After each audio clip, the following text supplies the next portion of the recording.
This is a Chinese-made shade, obviously. And one of the things that I do before I fix something like this, you know, is I'll take a wire brush on a drill and I will clean up, make the solder shiny. I know some of you think, okay, I'll just burn through that with my soldering iron. Well, you know, the Chinese, bless their hearts, have tweaked the composition of the solder to God knows what. I'm not a metallurgist. I don't know whether it's got more tin, it's got more lead, it's got less lead, it's got more tin, it's got more antimony in it. I don't know. I'm not a metallurgist. But in order to get it to start melting, and you know, I'm not a big fan of busting the glass out, even though this is already shattered. Okay, I like to try to melt it out. And one thing I'll do is I'll take a little bit of good solder after I'd fluxed it and use it as kind of a flux to get the solder to melt. Because I know a lot of you think you can just take your soldering iron and touch it to the solder and it's going to melt automatically, because that's how it works with American pieces or American solder. But you know, this stuff is third world country, and God knows what they made this stuff out of. You know, God knows what they really used.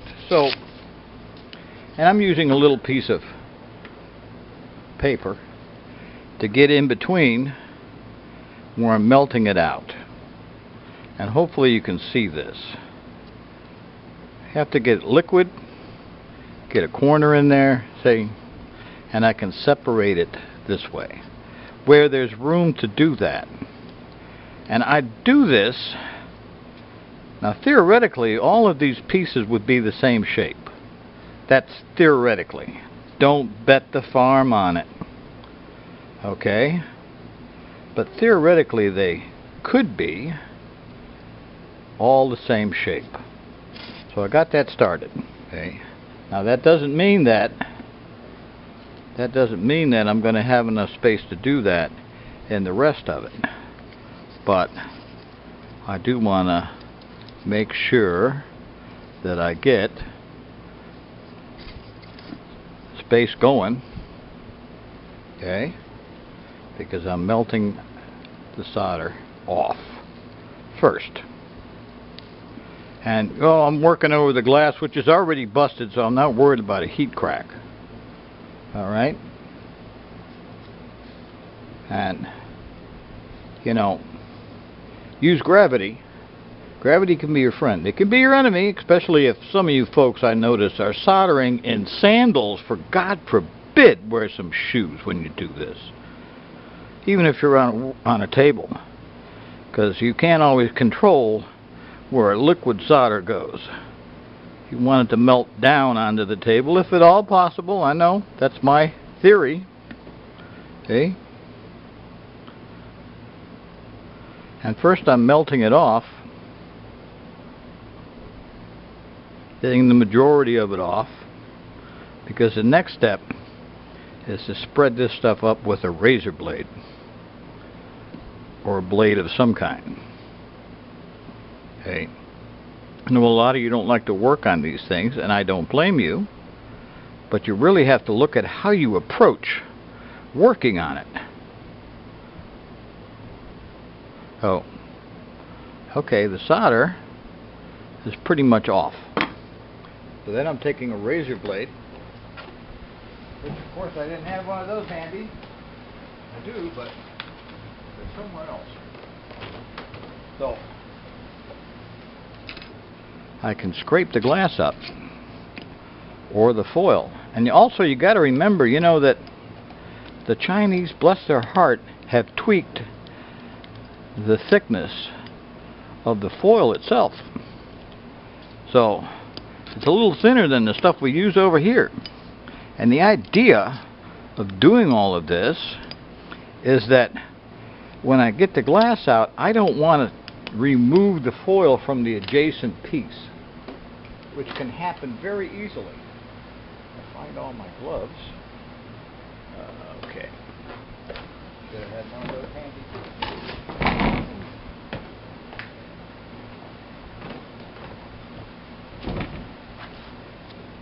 Wearing a glove. Protect my little fingers. Pushing glass out. Okay. And that's just going to fall on the table, and that's fine. Because once I get the hole cleaned out, you see how it's doing that? Once I get the hole cleaned out, see, I'm heating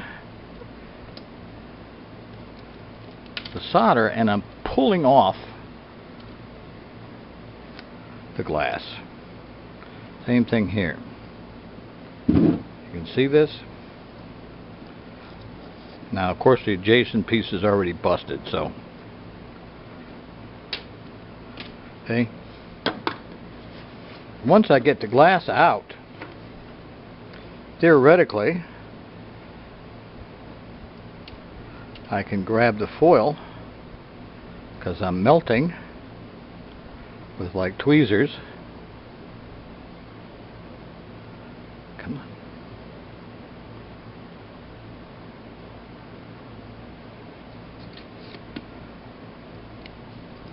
Okay.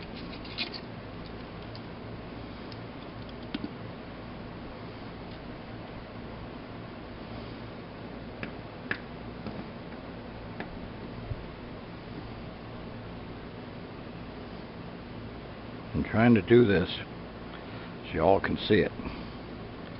I've already gone and cleaned off the inside of the shade with that wire brush, so I can put my iron behind and not have to burn through the patina on the inside also. You see? You see this? I'm trying to do this and look through the camera at the same time. But you have to give it time to melt. See? I don't think they foil in one solid piece all the way around their stuff. Okay?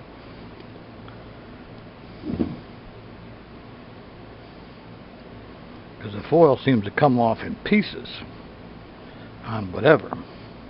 But the idea of doing this is to not tear the foil off the adjacent piece, whether it's made in China, the United States, you know, whatever. Country of origin isn't necessarily so important as it is the techniques you use to repair it. Because if I got this all cleaned out, right? I got it all cleaned out and it was just one piece, then I'd have a hole. Okay? And I don't want to have to go back and then clean the glass, clean the opening so that it'll stick, which a lot of times it doesn't, and that's another giant pain in the tail I don't want to have to get into. Okay? Okay, it's already busted. So in some cases you can actually heat it up and pull the whole shebang off. Will it do that? Is it going to do that for me? Yeah. But you have to give it time to melt. Don't just rip the foil up, because you've got a piece in your hand. Okay? It's actually coming out with glass on it. Okay? Use the iron to do the work. Okay? So, and a little flux, and then a little good solder as a flux to help clean it out, to help melt the solder that's on there. See? Like I say, it's like they've tweaked the composition of their solder. Heat crack. Nope. So that it's God knows what is the composition. But again, I don't want to have to foil the inside of that piece. So when I'm doing a lamp repair, whether it's Chinese or American or God knows where it came from, or Tiffany reproduction or an antique one, I do this to get the glass and the foil out if necessary. Okay, without having to tear the foil off the adjacent piece, which is what I'm trying to avoid. Use a heat of your soldering iron. Get it good and hot and liquid so that the foil comes off the adjacent copper foiled piece, and I don't have to go back and refoil the inside, which I don't like to do if I can avoid it. And if I smash the glass out, sometimes that happens. You wind up knocking everything else off. Besides, this is good practice for you anyway.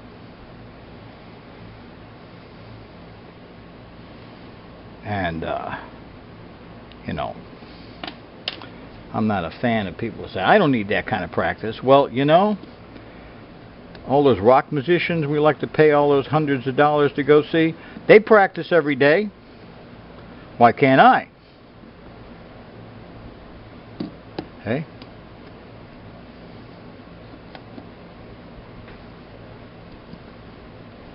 They practice, so maybe I need to also. Don't ever think you're so good that you don't have to practice, or you don't need to practice, or maybe you don't want to get your hands dirty. Okay. Now I'm going to let my iron heat up for a little while, but that is how I prep a hole. Now I'll cut a piece of glass. I'll put a piece of paper behind here and cardboard and use that to theoretically get the pattern, to make sure that the inside doesn't have points around it, because that's something else that'll interrupt how the paper fits behind it. You know, make a tracing with the pencil, a line here and a line here, so I know where to separate it, and cut the glass and put it